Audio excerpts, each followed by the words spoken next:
as you heard, has many years of experience professionally speaking, right?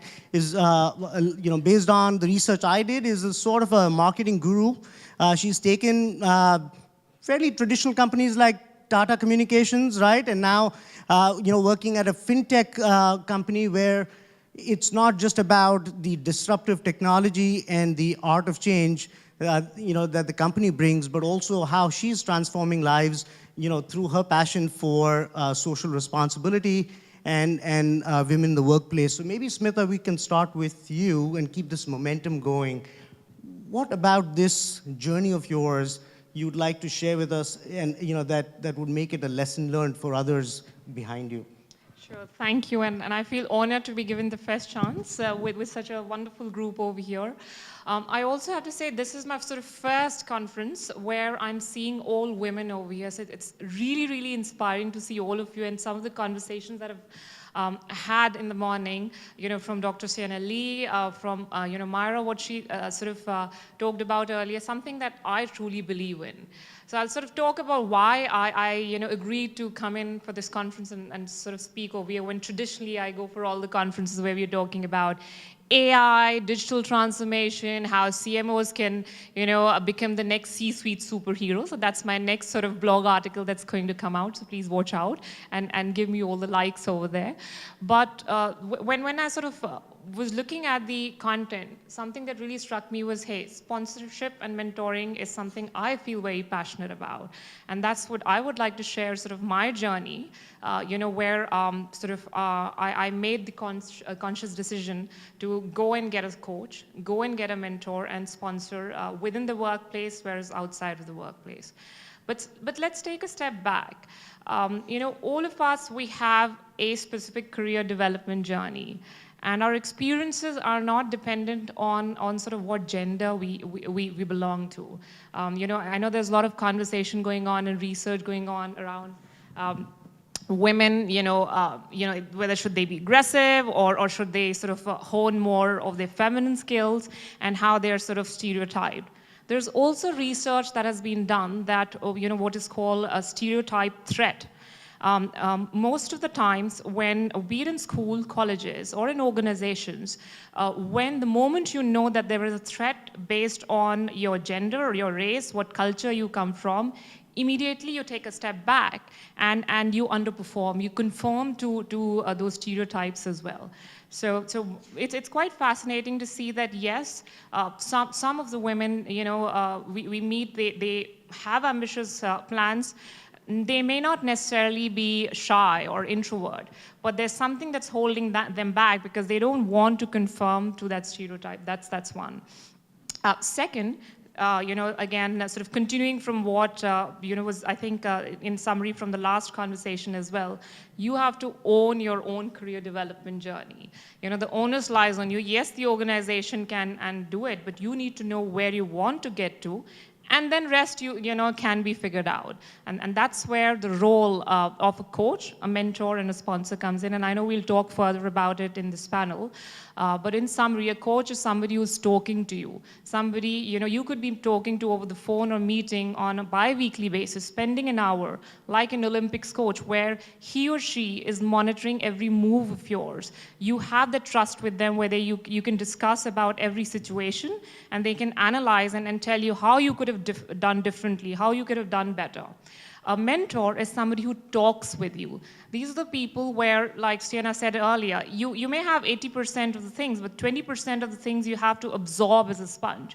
So you might have identified someone, or if you haven't identified someone within the organization or outside of the organization who would be able to help you hone your skills in those areas that you want to further develop. It could be interpersonal skills, it could be functional skills, or if your ambition is to become from a CMO to a CEO, what is required in terms of bridging the gap over there. They are constantly working towards developing your skills with you. Whereas a sponsor, this is a very interesting relationship, and not many of us really make that sort of active, I would say, decision or effort to go and get a sponsor. Sponsor is someone who advocates for you and sort of is your champion internally, or if there is no opportunity internally, they even sort of go ahead and talk about you externally.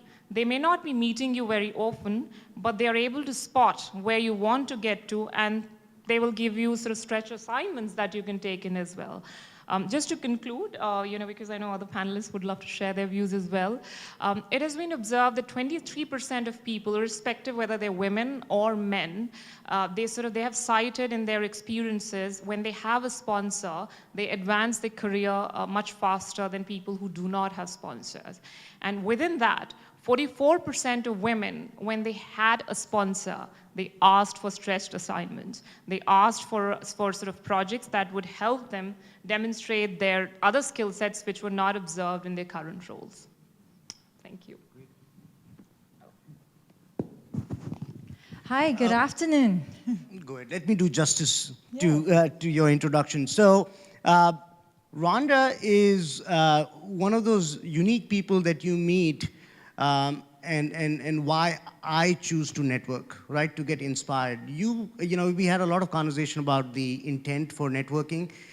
For me, it's the conversation and it's about ideas, whether it's stock tips from friends or people that you meet at a bar, or inspirations like, Rhonda, where you have a purpose in life, and then you know that there is a means to get to that purpose.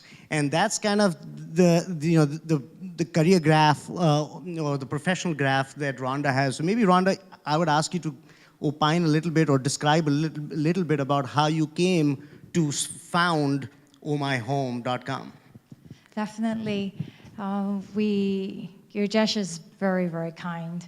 I think sometimes in life when we talked about the networking question just now, I thought, well, sometimes you don't have to be deliberate. When I met Yogesh, I thought, oh, there's so much to learn from him. In terms of my own journey to Oh My Home, it's really relevant to this topic, and this is why I'm really glad to be able to share, and hopefully you'll find it useful for yourself. The journey starts from parenting. So I have very inspiring parents, and they were very, very poor when we were young. I've watched them work their way up, and so as my core mentors growing up, they have taught me one very important thing. With the right values, with hard work, things can be possible. And so I think that encourages all of us, encourages myself also to be a good mom, because that can go a very, very long way in solidifying our core values in my company at Oh My Home today. So we firmly believe in my role as a CEO is to take care of my people. I take care of my teammates, especially the ones who have been with me when the company was nothing. We're a very young company. We came out with an idea, and we just go all out to say, you know what? We're going to provide better quality services to the real estate industry. We're going to make it really affordable so that everyone, not just rich people, can afford it and can have access to us. So I make sure that if I take care of my people, the people who've been with us, we keep our promises, they will take care of our customers. They will use sincerity, they will be genuine, and they actually care, and not just because they want to retain their jobs.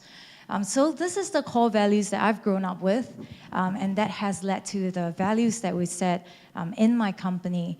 And that started with the mentorship in terms of my parents, but that's a personal one. In terms of the business side of mentors, I've also deliberately seek out people that I find are very successful in their area of work, but also are good people. So I don't like to learn from people who are very successful in their work, but I don't find them very ethical. I don't find that they're good to people, including their competitors. I think there's a lot of respect for people who are able to be friends and have common understanding even with the similar industry players. I realize that a lot of times we like to connect with people who understand us, who knows our problems, and who can say, yes, I get it. But I think you might find it a lot more useful finding mentors who are more frank, who are more direct in even criticizing you and telling you that, you know what, this is not going right. You don't know what you're doing. Now here's the way to go. I find that a lot more useful for me. I realize that I grow a lot faster with such mentors rather than the mentors who just say, yeah, I get it, you know. So that's my side for the business mentor. For sponsors, as Smita have mentioned, I don't really have someone like that. But as a startup company, 2 years ago, our sponsors are investors. It has been very difficult when we were younger to get investors, because who wants to put money with someone who just has an idea? But hard work goes a long way. You keep trying, you keep trying, and you keep trying. And those people who say no, you just tell yourself, it's okay, one day I'm coming back and you'll say yes. You know, so you just keep going, you know, don't collect the hatred, and someday the sponsors will come. And that's how we have our group of very supportive investors today. That's great. Moving right along, Quest has done a great job of assembling this panel, because I've got 2 people from the real estate industry, 2 people from financial services, fintech, 2 people who've gone to the same university, University of Michigan. A shout out for those who in the audience might be from there. So Monique is also from the real estate business. She grew up through the JLL organization, and then convinced them that Philippines is where they need to enter and gain some market share. And so that bet that she took on herself, JLL took on and has been very successful in the Philippines. Since then, she's of course moved from strength to strength and now has her own business. And like you know, the MC said, right, is clearly a subject matter expert. And if you ever go to YouTube and punch her name in, there's a whole lot of videos that pop up. So she's well-spoken, and so maybe, Monique, you can describe for us, contrasting the early stages of a real estate business that Rhonda talked about. How has it been for you, you know, where you are today? Thank you very much, your guest. And good afternoon to everyone. I'd like to read a note from the Nobel Prize awardee for Peace, Desmond Tutu.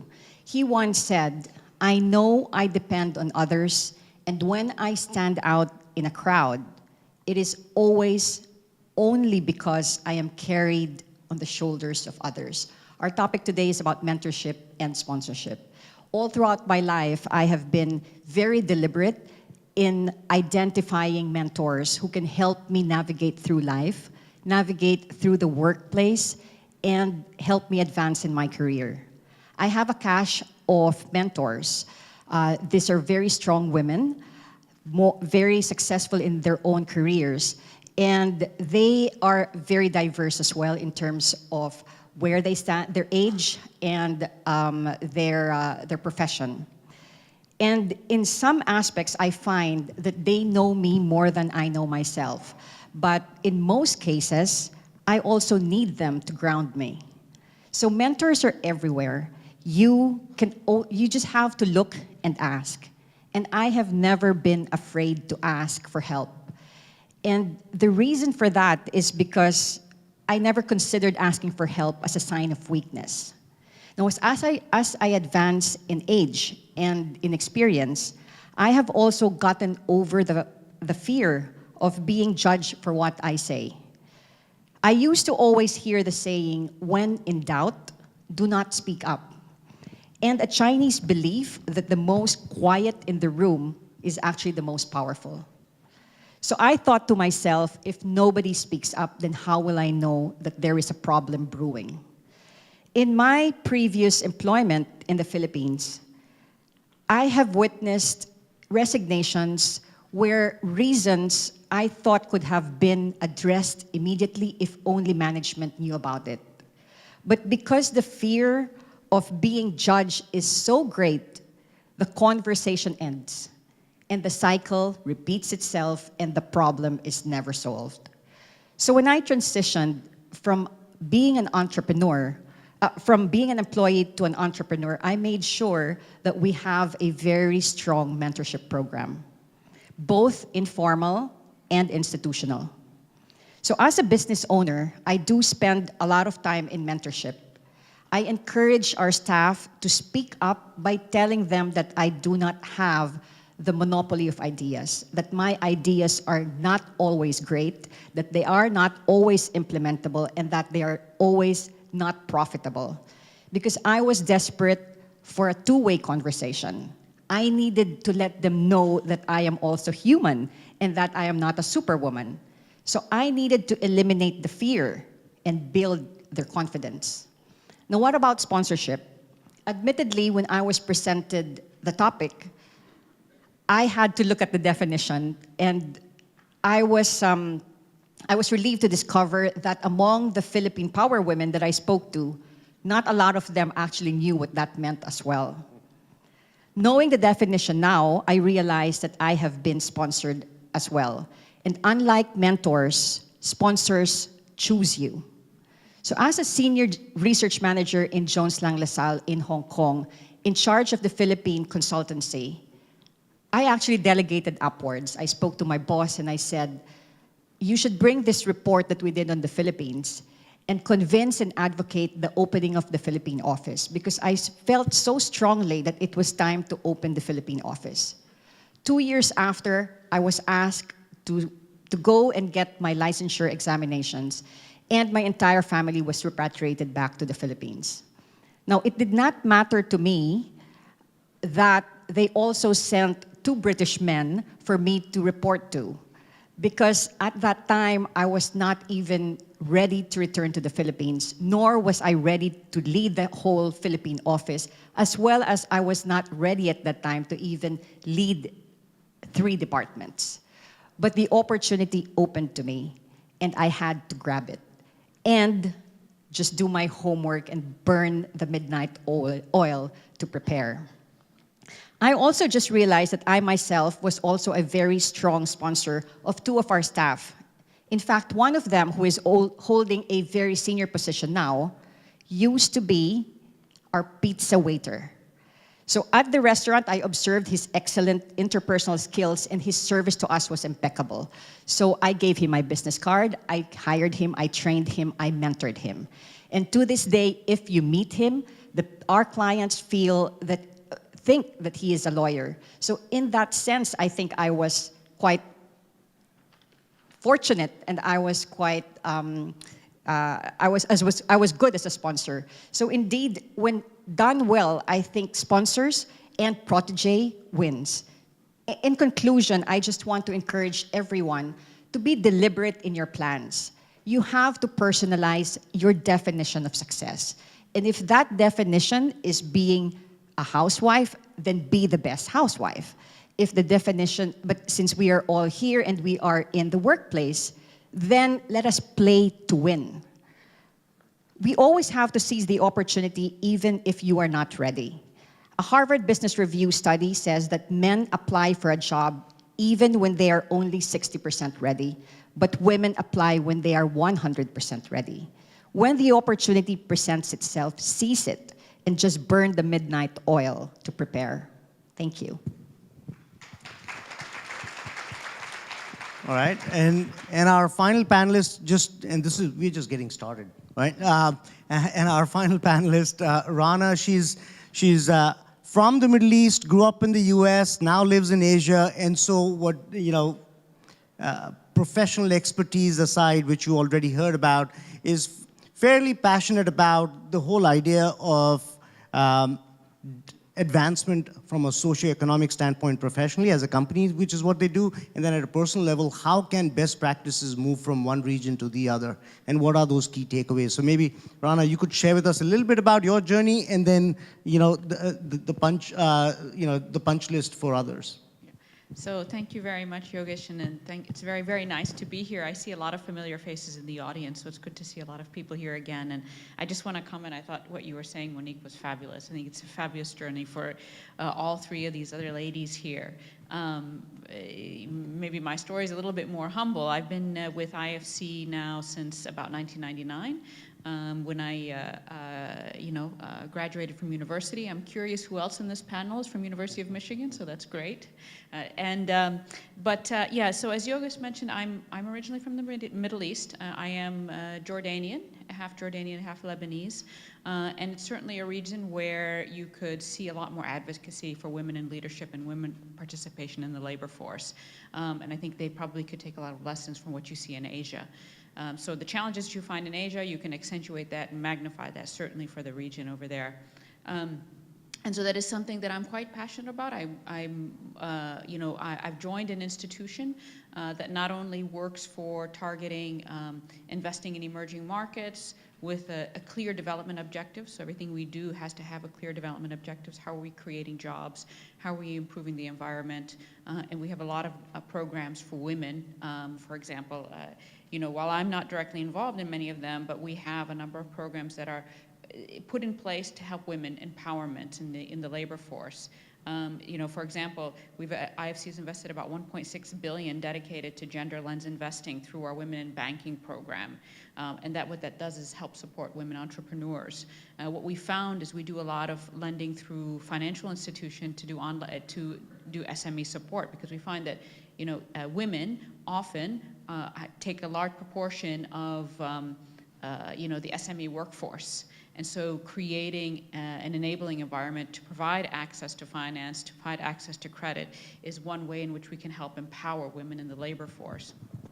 And then going back to sort of my personal experience, so I've been with IFC, which is part of the World Bank Group, as I mentioned, since '99. And just to specifically touch on the sort of mentorship and sponsorship. Again, I'll reiterate that there is a differentiation between the two. Mentors, you'll kind of have somebody that you'll talk to every once in a while, who'll give you feedback, who you can bounce ideas off of. What do you think? Give you a little bit of advice, as opposed to formal coaching, which is somebody that you actually pay or potentially pay money for, where they are professional coaches who give you very deliberate feedback and advice, and somebody you can talk to about very strategic things that you're looking to do with your career or personally.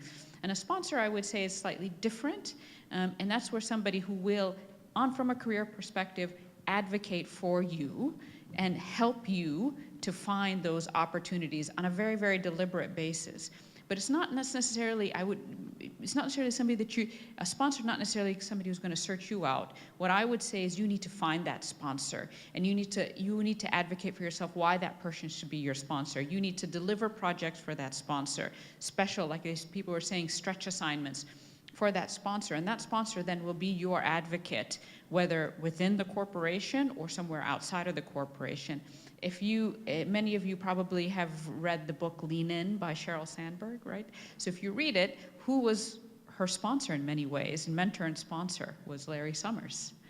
But how did she get it? She delivered projects for him. She was, I think, worked on projects for him, was a special assistant for him in some capacity, which created an enabling environment for him to sponsor her in her career. So I think there are room for all of those in your career track, but I think you need to be very deliberate about which ones you need and which will service you depending on any given point that you are in your career, and what you are looking to achieve from that relationship.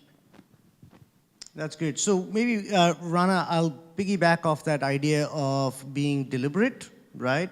Of delivering projects so that you can win the credibility and the branding so that people want to sponsor you, right? If I could flow it that way. Perhaps you can talk about, reflecting back on your journey, how the partnership with at home and the partnership in the office environment, right? The networks at home and the networks in the office helped you get there, because today you're running a country for this institution. So how did that pan out for you? And maybe we can go backwards. Okay. So my experience maybe was a little bit different and I was quite impressed again with Monique, where she said I was never shy to ask for help. I was always very deliberate. I can't say that I followed that same path. So in some sense, I followed a normal career path within IFC. I worked hard, I kept my head down. I said, if I do well, I will be recognized. And I can't say that you have a big hit rate that way. I would have to say you have to be quite deliberate and you have to self-advocate.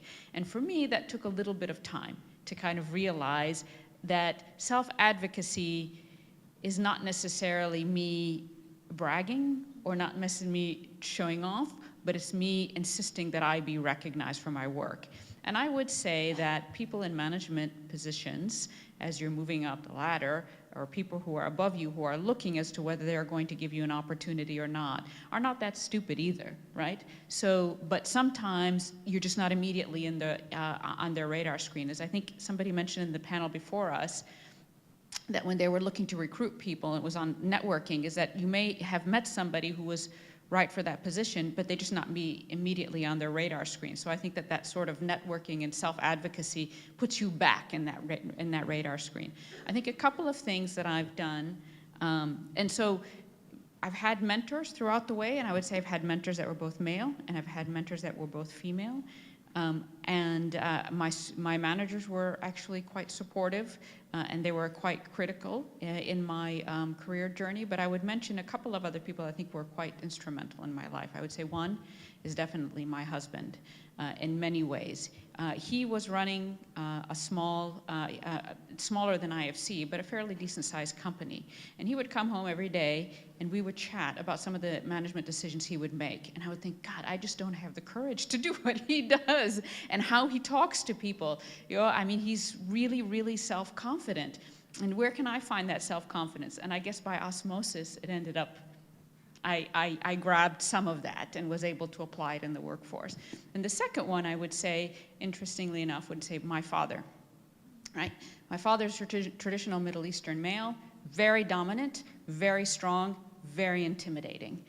For me as a child, for my mother as his wife, and for many people who got to know him. And he sat me down one time, and I don't know where it came from, but it stuck with me the rest of my life. And he said, you know, I want you to get an education, and I want you to work, because I don't ever want you to be economically dependent on any man. I want you to be self-sufficient. So in a way, that conversation stuck with me, because I think he knew women from the Middle East are very economically unempowered. And that can be quite a challenge for many of them in their life, whether they decide to join the workforce or not. And I think he wanted to push me so that I was always not just economically empowered, but emotionally, emotionally self-empowered. So interestingly, I would say two big positive influences were the men in my life, as well as, you know, many of the women that I'd worked with. Yeah, okay. So this is very much the same as your experience. Before coming here, and I did mention to you that I did not, you know, the sponsorship is very foreign to us. And even when I spoke to the power women in the Philippines, it was also something that is foreign to them. And they thought that they did rise through the ladder because of their own merit. But one of the things that they told me was, you do have to be very, very bold. You have to volunteer for the difficult jobs. Do not wait to be voluntold. So volunteer, but do not be voluntold. The other thing is, they said you have to be very deliberate in your plans. You have to know what you want. And again, I go back to having your own definition of success, because through your journey, you will always be bombarded by what success is all about, by that glass ceiling. And do you really want to be there? If you do, then there are certain things that you will have to give up. And it may be giving up your family, it may be giving up your husband. So at the end of the day, you have to know, and you have to keep your feet on the ground to know what your definition of success is, and you always have to go back to that. When I did, in my role models were also the same. It's my sponsor, I always believe, is my husband. So when it was very deliberate again, when I chose my husband or my partner, it was very deliberate that I needed somebody who was much older than I am. So my husband is 9 years older than I am, so he would just let me be. He is not threatened. He is not, and he's very supportive, and he is very confident. So with that, you know, when you go back home and you have a supportive family, I think that makes everything worthwhile than just getting everybody else's applause. But when you get back home, it's just very difficult, right? Second is, you do have to strive for excellence. You cannot be the person that the sponsor will choose if basically you are not ready and you do not have the arsenal of talent and experience that is needed for the job. My father also, when I was growing up, had role models for us. Two women that were very successful, and every day in the breakfast table, it would always be that role model. So, and the same thing, he said, I want you to be independent, financially independent, so that if anything happens, you will be able to fend for yourself. I'd like to, I guess, add on to Rana's point about that your bosses and your managers are not stupid. Because I think they're not stupid, but sometimes they're too busy. They're too busy to know what you're doing. End of the day, I think results speaks for itself, whether you're a man or woman. If you are delivering very good results, someone who is not stupid should be able to see that. But unfortunately, that person could be too busy to know how much time you've invested into this piece of work. And it would really help if you voice that out. Just share. Like I've compared, to do this research piece, I've compared over 200 companies, and these are the key points I found. Share your research, talk the person through it, so that that person understands how much work has been put into it and gets to know a little bit about your work ethics. What kind of commitment do you put when you are committed and determined to finish a piece of work to perfection. So I think that's the part that's different, because I also have met some of my work colleagues where they said, I've worked for so long on this, but nobody knows that. And I said, yeah, because you didn't tell anyone. How will we know that? We don't keep checking the CCTV to see if you're at work, So these are things that I think you have to be deliberate, but you also, when asking for opportunities, you have to be also deliberate and honest with yourself. Mark your own work, as Monique was sharing, and Smita was sharing about how when men are asking for work, they're only 60% ready, and women ask for work, they're 100% ready. It's quite common, it's true. I find myself having to, more of the men are coming to me and telling me that, look, I would like to take on this role. This role doesn't exist in your company at the moment, but it's truly needed. But for the women, I tend to ask them, would you like to take on this role? What would you like to grow into? Let me help you get there. But at this moment, sometimes I also find that as an employee, you have to be cautious in marking yourself. Are you ready for what you're asking for? And sometimes it's not very easy for your manager or boss to tell you, look, you're actually not ready. So be honest with yourself, and when you ask for the role, also be honest in sharing, like, look, I'm interested in this role because of these reasons. I may not be ready in these areas, but if you could help me out, I am ready to learn, and I will be ready in 6 months' time if you're willing to support me. So I think when you have that balance, it makes it a lot easier for your manager, your boss, or the one who may become your sponsor to say, yes, I'm willing to take a bet on you, and I'm willing to walk with you through this journey. So while you started the question with sharing the personal partnerships and the professional, so maybe I'll sort of dwell more where I come from, my sort of bit of personal journey and what I am and why I am the way I am. Growing up in India, I would say my role model has always been my father.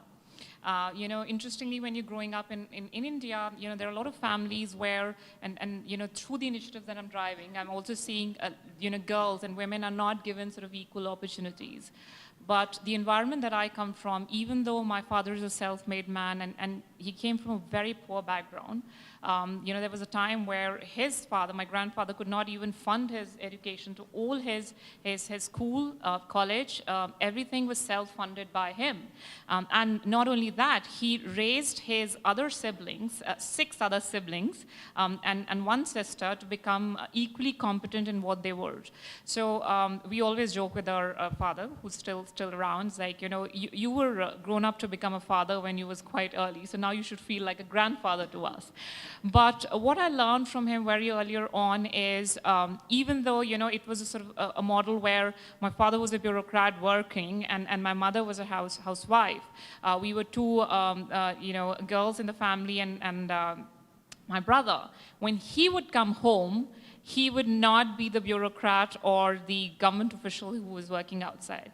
Irrespective of the fact that he was working or mom was at home, he would come home and help my mom, where he would cut vegetables. We did not have helpers at home, unlike what most of us would imagine in India. And he would help cutting the vegetables, and mom would be doing the cooking because 3 of us were there. So I had sort of really big impact of how my father was and how sort of he was with women, and how he was with the other sort of women colleagues when he was working. And I owe it to him. And the other aspect about him was he was uber optimistic. He used to always say, and he still says, that one sort of opportunity, if it sort of knocks you down, there's going to be another door that's going to open up. It's really up to you to see that open door and walk through right across it, and find the opportunity that's ahead of you.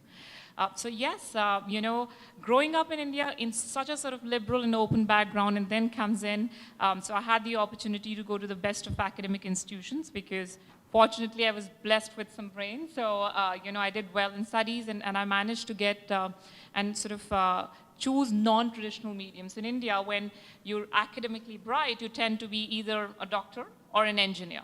Whereas during my time, there was this Amartya Sen who won the Nobel Prize in economics. And I said, Dad, maybe I should choose economics, because that's where I can bring in both the art and science, which I'm sort of good at. Why do I have to choose one? And that's how sort of I went ahead and chose economics, and then further sort of business. Now comes in the career journey.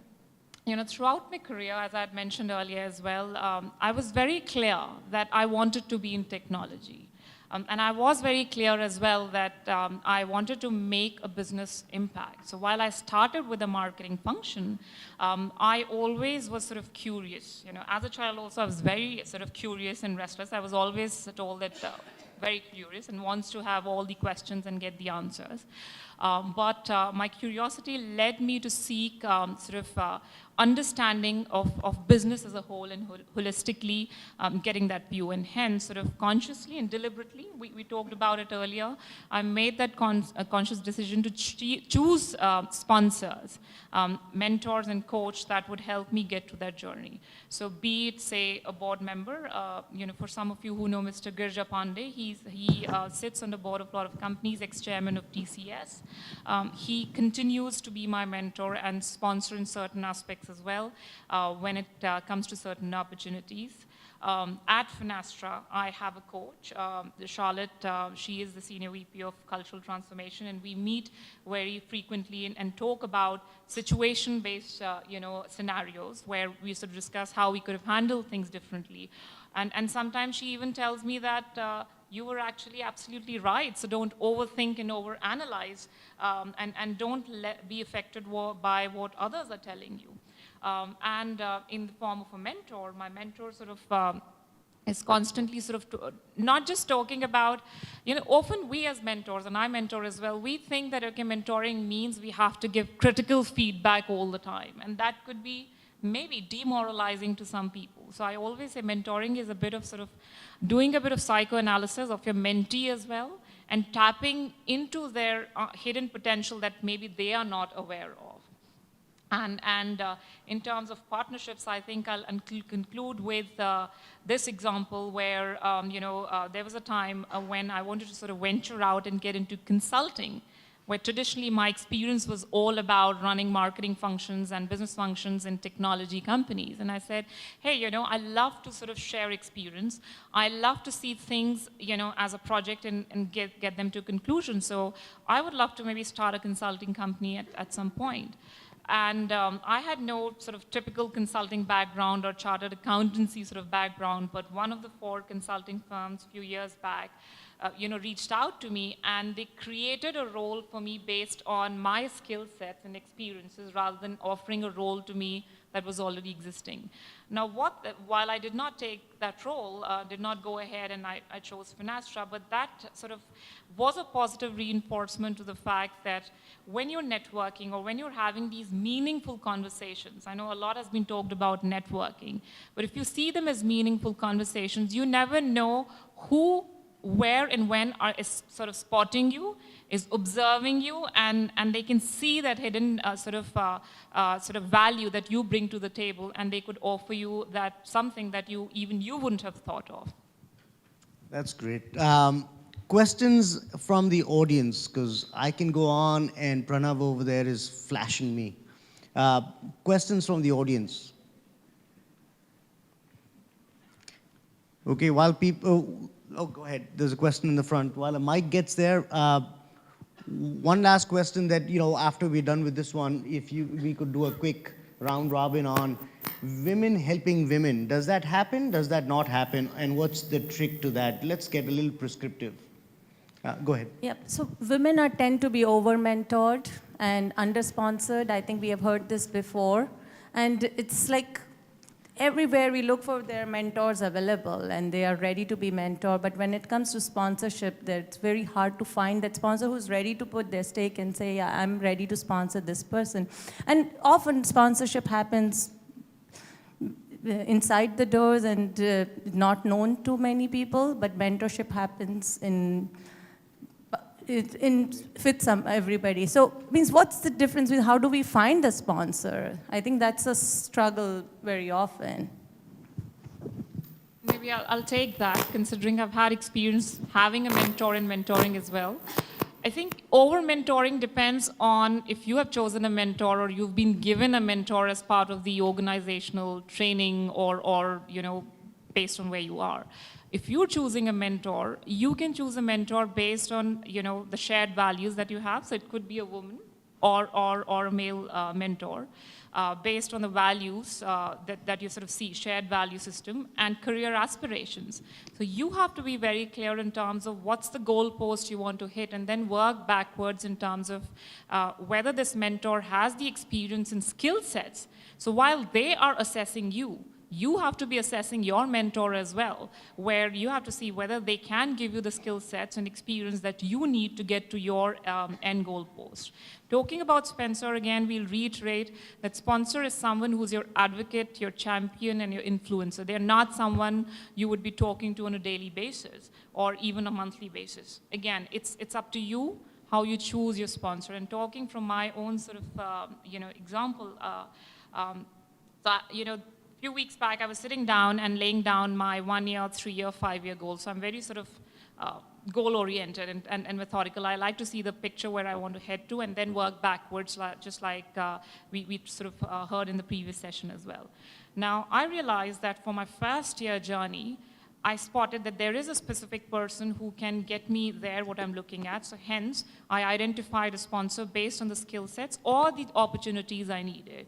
For the 3 year or 5 year goal that I had, it was someone who was at a different sort of power position and who has sort of the authority to be able to give me those stretch assignments and be able to get me to that level as well. But maybe I'll just jump in, but I think also just building on that,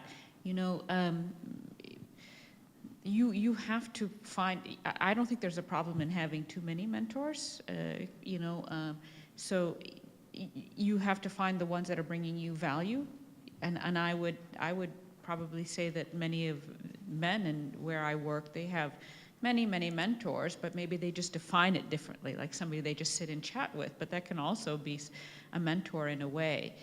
Then if lack of sponsors, that's where you kind of have to jump in and be much more of your own self-advocate.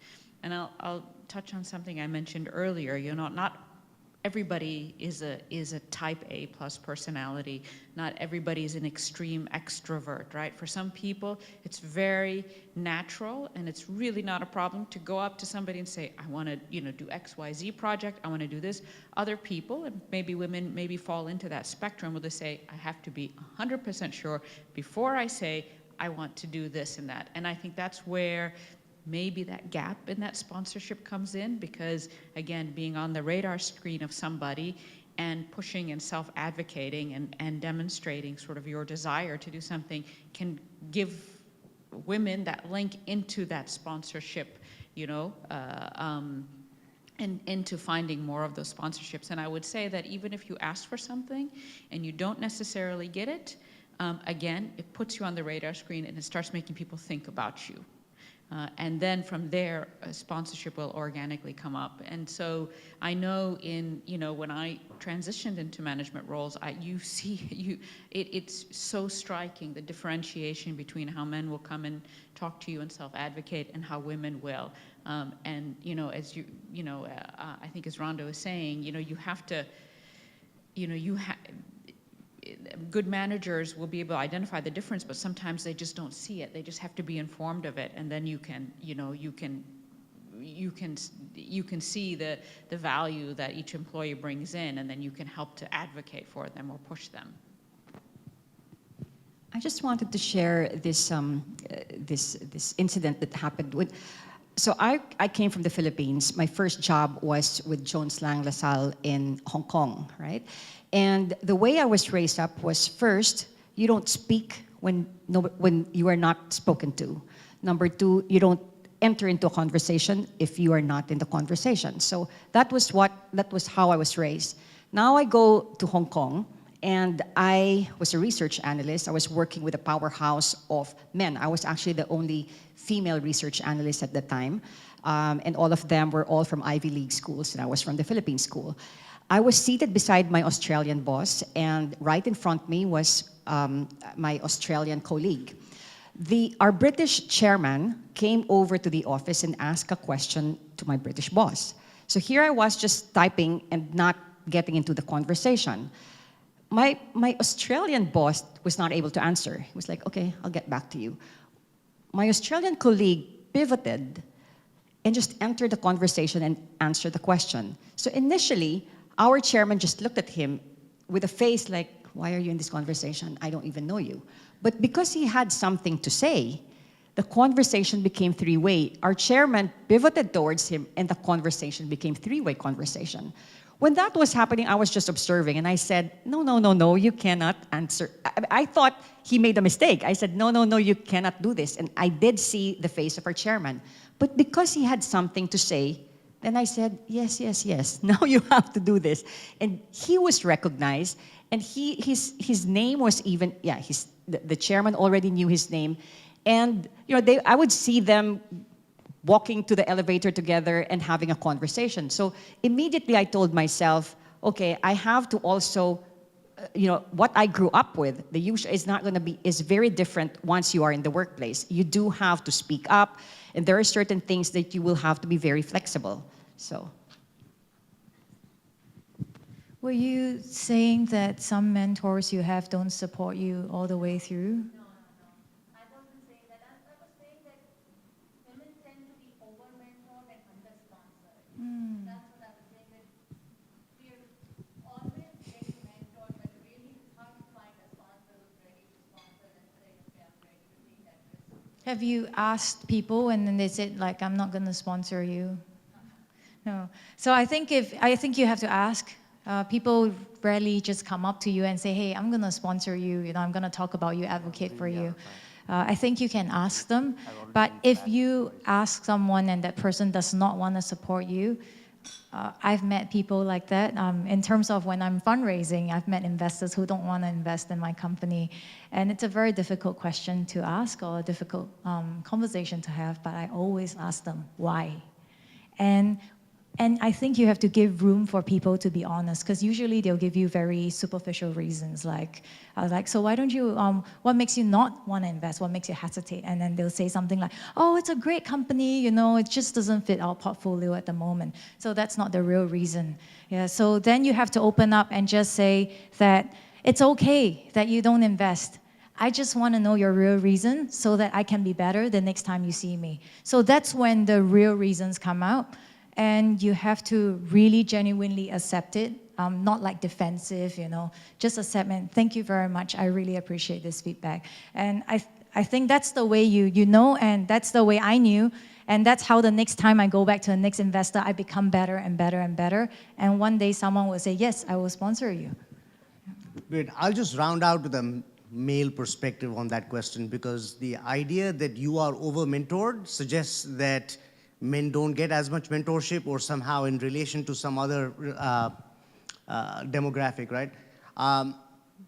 My personal experience has been more like Rana's, right? Where you put your head down, keep delivering, and every 2 years or so, the organization is savvy enough, right, like Sokhui was saying, to realize that that need can be solved by this person, and over time, you get a reputation, right? And while I was getting mentored, there are 1 or 2 executives in my life who've kind of been constant, and for the longest time, I thought that they were extremely selfish, because what they did was, as they grew in the organization, they threw me to the wolves, right? And go solve this challenging role, and go to Singapore and fix this problem, right?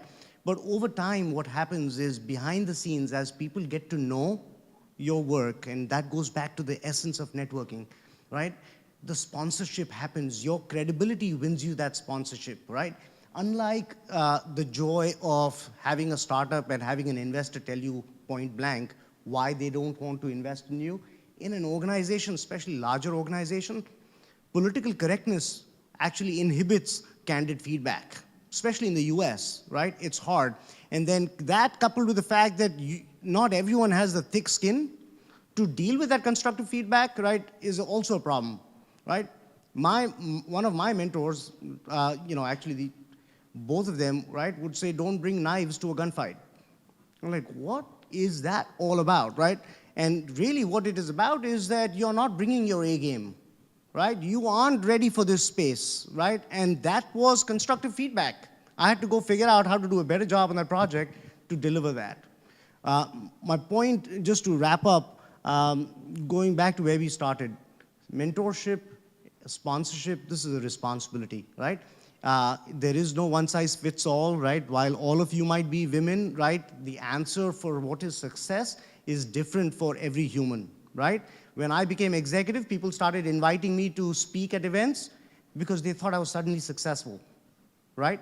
I moved laterally, from the US to Singapore because I actually want to be an engaged father. Singapore is a better place for my 2 girls to grow up, right?